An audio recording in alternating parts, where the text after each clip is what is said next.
What's up, devils? J-Dog back for another goddamn fucking video. In today's video, we're going to be discussing the comments, 105 of them, which is quite a few, the Hypocrisy Thoughts video and Best Cover Songs Released.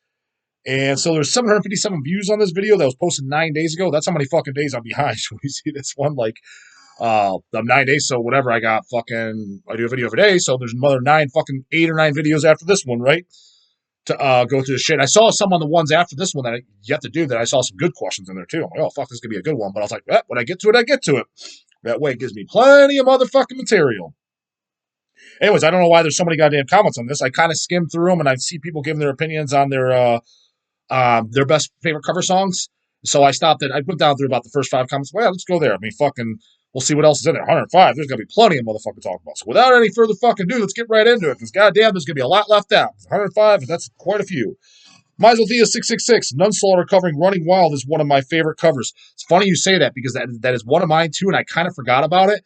And after I did the video, that crossed my mind. And another thing that's kind of funny about that is that's the first. So Nunslaughter covered the Preacher, and then he did a split 7-inch with the other side is Setnex from Sweden. That's the first vinyl release Hell's Headbangers has ever released, ever.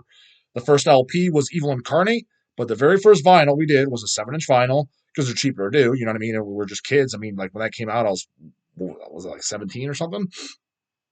So, limited funds between the three of us. We did it in, what is it? Like, I think there's 800 black vinyls, and I think the first 200 were the green splatter ones. I have it to this day. And yeah, Nunslaughter just covers The Preacher by Running Wild. And I love that song, the original Running Wild song. And I thought Nunslaughter's was fucking great. So definitely agree with you. Sodom covered 1,000 Days in Sodom really well too. Yeah. Bewitched with Thor's Let the Blood Run Red was also real. It's funny because actually I love that as well. Yeah, it's the first time I heard it, it's on At the Gates of Hell, and I knew it as a cover, but I didn't realize it was a Thor. I didn't know the original at the time, and I just thought obviously it stood out and with the clean vocals and shit like that. And I just thought it was great. I thought it was a really, really good song. I thoroughly enjoyed it, and I do to this day. So it's funny you say that because Bewitched, the first time I heard by Bewitched was At the Gates of Hell, and I'm a really big fan of that record. I think it's great top to bottom. But when I first heard it, I didn't dislike it, but I was almost like the ears had needed to adjust because that's right around the time when I kind of went from like the really extreme stuff, like being the primary candidate of all I checked out, whether it be death metal, grindcore, the extreme black metal, stuff like that, to more traditional shit, like kind of like, the Bewitched, the Metal Lucifers, the Disasters, things like that, like kind of more traditional metal, but with the black and influence and things like that in there. And Bewitched was one of the first ones. And when I first heard it, we got in a trade. Yeah, we got in a trade. I remember that. And I think I was casing up the CDs, or whatever, and put it on, and I fucking loved it. So to this day, I have a CD and LP of it. Another question about covers. Any metal covers of non-metal songs that you like? I find Sodom's Aberbite, I can't pronounce that shit. Carpathian Forest, doing Discharge, The Possibilities of Life. Yeah, it's funny because there's that band Access Powers. It's good band. I own a couple things by them, but they were nothing special. It's like, oh, okay, another band that sounds like Grave. They covered like the Beatles or something. I thought shit like that was fucking stupid. Nothing like that, but the stuff that I do kind of like is bands that cover the Misfits. I'm looking forward to, like you said, the new Exhumed 7-inch, which I still need to go get. I saw that they covered a Negative Approach on there. I think it's on that release. Pretty sure that's what I saw on there. I haven't heard. I thought that's fucking cool. Will they cover Dead Stop or Ready to Fight? I forget which song, but they do one of them. I think that'll be cool. I know somebody else covered Negative Approach, and I'm drawing a blank. Well, they do shit like that, but if they're doing stupid shit where it's like songs like Black Knight, like Deicide did that, and ironically enough, because they sounded like Infest Dead did that. Shit like that. I'm not a fan of that. I mean, there might be an exception where like, wow, that came out really, really cool. I enjoyed it. But for the most part, I think it's fucking kind of dumb.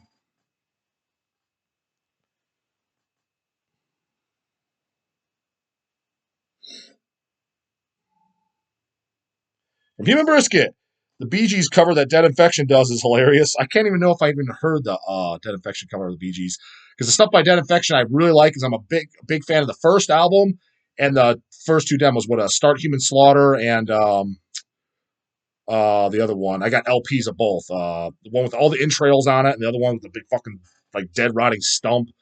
I'm drawing a blank. Willful Worms Remains, something like that. Yeah, those two demos. Those are actually my favorite. I actually like those more than the debut. And then the first album. Then I don't know a couple other things. The later shit I really like. What was the Outer Space one? Corpses in Space or whatever. I don't really know that stuff. Probably should go back and listen. I know I've heard it, but I just kind of like eh. But the really early shit, I was a huge fan of Dead Infection. But I don't think I don't. What is the Bee Gees covers on? I don't think I've heard that. Uh, Although it was just the drums, still cool to hear. What kind of shoes do you wear? I thought this was kind of an interesting question. Can answer it though. Of combat boots, are they Doc Martens or from an actual military store? So I don't wear. I actually used to alls I wear was fucking combat boots. I do like them. I think they look the most metal as far as the metal attire. That used to be all I wore as a teenager in my early 20s. Once it got to the point when I was going to the fucking gym and shit, I just stopped for convenience because I'm like, whatever shoes I wear, I only own one pair of shoes at a time. When I get a replacement, I wear them because I wear them down to the fucking bone. I literally, because I wear the shoes at the gym. That's what I do my cardio in. I do my training in. And that's what I wear all around.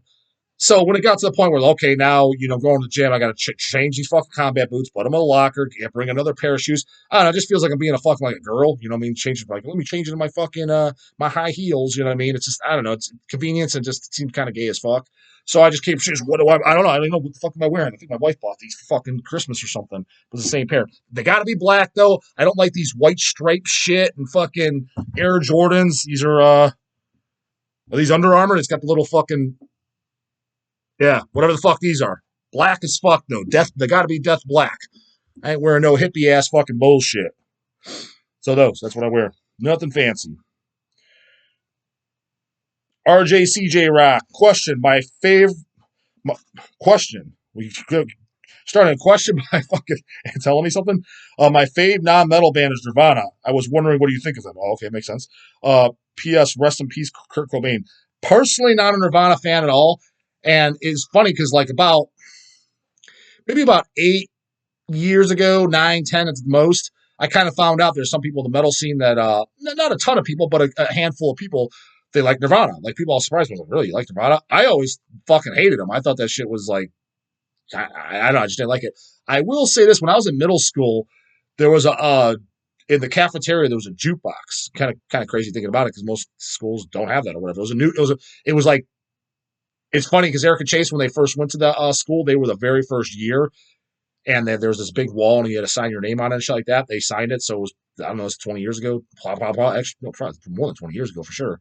25 years ago, whatever the fuck you are in middle school, 20, 12, 13 or whatever. Anyways, I think I was the second or third year. So it was a very, very new school. Nicely built. Of course, you're some dipshit kid, don't appreciate shit. But, some of the Cleveland schools and shit look like beat the fucking hell.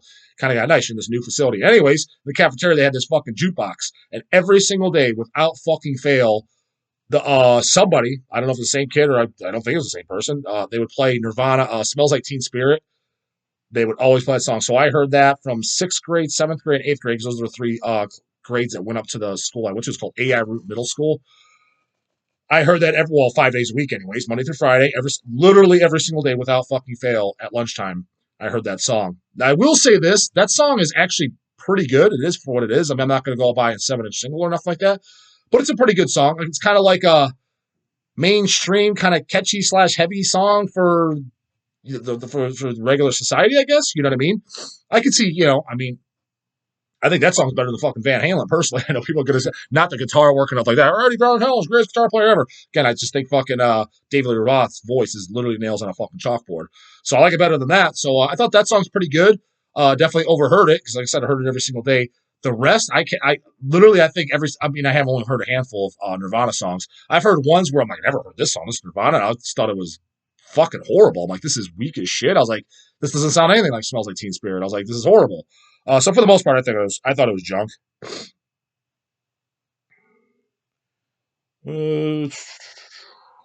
Permanent Corpse, killer video, J-Dog, and I fucking love the first 2 Hypocrisy albums as well. Agreed. I don't know how you couldn't. Like anyone that's into death metal. So any of you new bucks, the young guys, you're in there and you're checking out. You're just looking at what's Instagram. Who are the fucking death metal guys? And you're just, stuff off Maggot Stomp and these new bands coming out. Maybe a new Relapse band or whatever. If you're getting those, that's cool. That's fine. But if you don't have the first 2 Hypocrisies, you're out of the motherfucking loop and you are hands down missing out. Because I don't give a shit who's coming out nowadays. Even if it's something I haven't heard. They ain't beating those two albums. Guarantee not beating those. So you got to get them, or at least fucking hear them. Question: what do you think of Autopsy Torment with Devil Lee Roth? Speaking of David Lee Roth, you know, can't stand him. Seems like they would have fit the HHR roster back in the day. Thanks, Brava. Yeah, Devil Lee Roth. I'm going to say I'm a big fan, but pretty big fan. Devil Lee Roth, he did the Pagan Rites stuff, and Autopsy Torment. Autopsy Torment, to my knowledge, all they did, at least all I own, I'm pretty sure that's all I ever did, is the Tormentorium album. And what's the second album? Great in the Graveyard or whatever. I definitely have an LP of both. I think maybe even a CD of both, but definitely an LP of both. I think they're good. I think it's good shit. It's been a little while since I listened to them. And it's funny saying, going back to what I was talking about when I was bands I was checking out and we were getting in the distro around the time, you know, when I said I heard Bewitched, Disaster, things like that. Devil Lee Roth was another band there. Autopsy Torment. I got that on the, what was it? Was it Autopsy Kitchen or whatever that put that out? Could be wrong on that, with the label that put them out. But I have we got the LPs and CDs in the distro back then trading, and that's where I got my own copy. That's where I checked those out, and I thought those were great. And just like Devil Lee Roth was their Metalizer album, that's great. Metal Dictator was the split. What I have is a split CD, Metal Dictator with something else. The very last thing, Devil Lee Roth, might be the last two things I didn't really care for. Definitely the last one I didn't. I didn't care for that, but for the most part, I liked all his stuff and the Pagan Rites stuff. The only kind of complaint I had a little bit is it was kind of like some of I was almost like there was crossing over to where it was almost sounding too much like it's just the same band. But like I get the Autopsy Torment stuff is kind of like a little bit more deathy doomy, I guess. And Devil Lee Roth, especially some of them like mid-tier later albums, it kind of has like those Iron Maiden influences, but he's got like, you know, kind of black metal voice. Yeah, I thought they would have fit the Hell's roster perfectly too. We've all totally would have been up for putting something out. Just one of those things that never came past us. Still would be up for doing something else, like an LP or something he's reissued. Never thought about it. Be up for it. Reaper, he actually met Devil Lee. He's actually had a little bit of a story. Whatever country they were playing with them. I think maybe they weren't even playing, but Nunslaughter was playing. It was when Reaper was in the band from Nunslaughter. And either Devil Lee was playing one of the band's Pagan Rites, Devil Lee Roth, or he was just at the show. I can't remember. Maybe they were playing, because whatever it was, Reaper bought something from his stand, and he gave him whatever the conversion was in the thing. And he's like, that'll be fucking 20,000 sync. Oh, fuck. You know what I mean? And he hands him whatever in US dollars. And there was some change. Oh, no, take it back. It was the other way around. Devil Lee bought something from the Nunslaughter stand, and Reaper was doing the stand, and Reaper's like, oh, shit, you gave me a 20 or whatever, and it's 20,000 sync or whatever the conversion was. He's like, oh, I'll get you your fucking change or whatever. He's just like, whatever like that. And anyways, Devil Lee's sitting at the fucking bar. Reaper goes out, finds him. So, hey, Devil Lee. He's like, he goes up to him. He's like, I got your change for you. Gives it to him, and Devil Lee gives it like, oh, okay, thanks. I guess that because Craig didn't know. He's like, because it sounded like a lot of money. He's like, when you do the conversion, it was like 5 cents or something. So it's like someone comes up, like, you could have just kept it, man. I don't give a fuck. But I mean, Craig, why didn't know, dude? It sounded like a lot of money. I don't know what the conversion was with. It was confusing as fuck. So he got to meet him, and I know Don's met him. I think I think they say he's kind of like a strange guy, kind of like a recluse in a sense. I could be wrong on that, but he's kind of a good guy that I'd be a little curious to meet myself, or at least get my picture with him. But never met him, but totally be up for doing something with him for sure. And I was definitely a fan of the Autopsy Torment and all that stuff.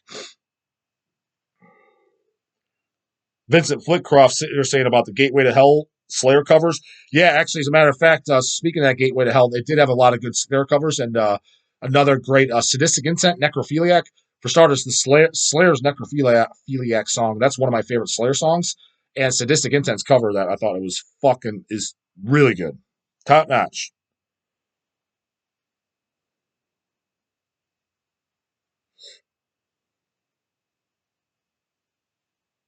Go, man, goddammit. Thanks for answering my question, bro. I think I answer almost something by you on every fucking video, don't I? Or damn close to it. I was talking more about stuff like Meth God and Tetragrammacycline. Yeah, I don't know who Meth God is, but the Tetra, I can't pronounce the fucking name. We've got them in terms of extremity. I remember them. To me, it was just kind of background. For me, the Tetragrammacycline is kind of like, for me, like Niagara's Bliss. You put it on, you're like, yeah, it's super extreme. It's like, but this really isn't doing anything for me. Just background noise. I have watched every video, but I don't think I've commented on every single one. Since you have a SFU shirt on, 6 Feet Under, what are your thoughts on Barnes' vocals? Can you do his signature E vocals? No, probably not, but I will say that, yeah, his signature fucking screeches, especially on his screams on Tomb of the Mutilated, I absolutely love. And then he kind of, on the Bleeding and Haunted and shit, he had that, yeah, what he's talking about, that signature and Create a Kill demo, that signature kind of like, almost kind of like a pig being slaughtered skrill. I thought it was fucking great. That's another thing too. When the bands, everybody's trying to clone Grave, everybody's trying to clone Entombed, everybody's trying to clone fucking Blasphemy, and all the bands have been clone. Let's have another Arch Code, all that shit. It's like, but like when people like clone shit, it's like, who's another band that does that like Barnes type of pig slaughter squeals, what I like to call it, I guess. I don't think of anybody. And I always thought that was, I fucking loved it. I thought it was great. And if you got a lot of live bootleg recordings, which I have quite a few of them, he does it a lot at the shows, and it sounds fucking awesome. Somebody's replying to him.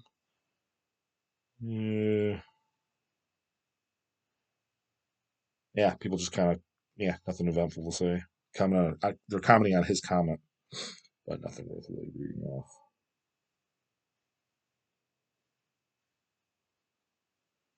Gotten channels saying he just picked up Flu Is Not Dark Yet from us. Fucking loved it. Yep. It's a good one, brah. Jay Dinkins, question. What do you think of the British band Sabert? I always hear people talk about the Japanese band, but never the British ones. Funny you say that. I do like them, definitely at least the debut. What I have by them, I believe it's the Back on Black LP, where I think it's a 2-on-1 full-length and EP. I think that's all I have, and I like it. I think it's good shit. Yeah, never really brings them up. For a while there, I always thought it was, when I saw that title or whatever, I just thought it was the same thing by Sabert Japan. I didn't know there was two for a while. I mean, I've known for several years now, well over 10 years, but the first one I heard was the Japanese Sabert. The very first thing I heard was Sabert Evoke. That's the second full length by Sabert from Japan, and that's definitely my favorite thing by them. Probably my favorite album to ever come out of Japan, and one of my favorite black metal albums. I consider that a black metal album. What do you guys consider? Sabert Evoke. What the fuck you guys consider it? I consider it black metal, goddamn. What do you motherfuckers put it? Put it in the comments, goddamn, and I want to hear some goddamn opinions too. But yeah, the UK one I heard a few years later. I think it was when Back on Black did that. I think it was them. Whenever that reissue LP came out, and I was like, it's good shit. It's definitely good stuff. I didn't like it as much, but yeah, good stuff. But yeah, for a while, yeah, I wasn't aware of it either. So yeah, I'm sure there's a lot of people that still don't. So without a doubt, I mean, the Japanese ones is far more well known. At least in the Hell's world and underground death black metal world, it's more well known. Maybe if you go out in the more like, for example, like the world of like High Roller Records and shit, like whatever customer base he gets, I'm sure he gets a lot of just like straight heavy metal fans from the fucking, probably a lot of real old devils. That fan base, they might be more familiar with Sabert. Like the British one might be more popular in that fan base than the Japan one. So if you're to talk to Stephanie about, what are you talking about? The fucking British one's way more popular. We sell that way hands over fist. The Devils love that way more over the fucking shitty Japan one. But my perspective is what I see and what comes through us and what we sell into the customer base. It seems like the Japanese one's more popular, but who really is? I don't know. I mean, from my opinion, it seems like the Japanese one. Ricky J, congratulating me on the goddamn 1,000 subs. Sure did, brah. So you guys got to sit through those gay ass ads now. Sorry about that, but hey, it comes with the territory. Life Eternal, both industrial and grunge are also two of my least favorite genres. Oh God, can't stand them personally. Honestly, industrial and grunge, I will go on record and say, and I'll say it comfortably, I would literally rather listen to rap. Tupac, Dr. Dre, Snoop Dogg, what other fucking bullshit is there? I don't even know. I definitely would prefer rap over fucking industrial and grunge. Literally fucking gives me a headache. I'd rather slam my head into a fucking car door. It's like a cancer spreading about Norway, ruining every classic black metal band you can get a hold of. I kind of got a point there. I never really thought about it, but yeah, it seems like a lot of those Norwegian black metal bands and shit. Even kind of like, didn't Sam L do that shit too as well? Like a lot of other bands, like it wasn't Sam L. Like what's the passage? The passage. That's a Sam L. What the fuck does that sound like? Never listened to it. I just assumed like this looks homo as hell. I was like, there's no way this sounds like early Sam L. It just seems like, yeah, a lot of those bands get attached to fucking industrial. Shit, never even thought about it. But yeah, I kind of see where you're coming from. Yeah, it's like a plague over Norway. You a fan of Carpathia's Forest or Take? Take, don't really know. I will say this. If you're listening to shit on YouTube, right, and you don't really click on the next video, it just kind of automatically goes to the next one.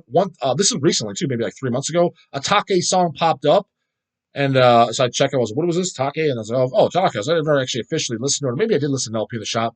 It was okay. It was way better than I thought it was going to be. I thought they were going to be just way worse. But the opinion I end up concluding on them, and it's kind of what I thought it would be the songs are kind of too long, a little drawn out, but it didn't suck from what I heard. But it was only one song. It did suck.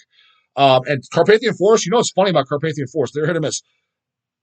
Like Black Shining Leather, We're Going to Hell. These are the albums I own. Yeah, We're Going to Hell. What's Through Chasm Caves? Believe there's a self-titled. I own probably about 4 or 5 releases by them, and they have some really, really good fucking songs. But even I think on Black Shining Leather, there's like 2 or 3 tracks, maybe where you're like, what the fuck is this? Like, why is this even on here? There's some of that going on. I can't say I've heard every release by them, but I definitely never heard a release that I thought sucked. There was one of them, I forget, it might even be one that I own, but one that I heard were the shitty tracks outweighed the good tracks. The good tracks were really, really good, really stand out really good, but there was only like, I think it might have been like an EP, and there was like 3 really good songs, and like 4 like, I didn't want to call them shitty. It's kind of like, what the fuck is this even doing on here? Like, why is this on here? This is just stupid. So they confused me in that sense. I've never seen Carpathian Forest live. I would like to. They got a really cool image too. At least they used to. Cool ass fucking image, and some of their songs are really good. Like I think that they're like catchy ass, awesome standout black metal songs. Where, for example, if somebody's favorite song, say someone was in the black metal, they're like my all time favorite song, and it was a Carpathian Forest song. I'm like, yeah, I can see that. So all in all, very, very good band, but need to chop out some of the fucking BS.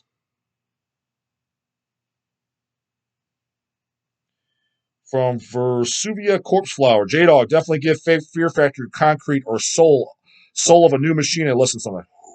I'll try it, Rob, but when I see that name Fear Factory, I get fucking, my stomach just turns, you know what I mean? I'm like, oh, God, Fear Factory, oh, man. But if it doesn't sound anything like you're saying, maybe. A cool mix of Napalm Death and Godflesh. Well, hope it's not Napalm Death, fucking Fear, Emptiness, Despair. What's that other? Greed Killings EP, and what else came around that time? I thought that shit was god-ass fucking awful. Godflesh, I remember not liking it at all either. It's been a super long time since I've heard. Fear Factory was pretty distinctive sounding for death metal at that time. Yeah, I never heard the word Fear Factory and death metal in the same sentence, but maybe there really shit is. Maybe it is. I don't know.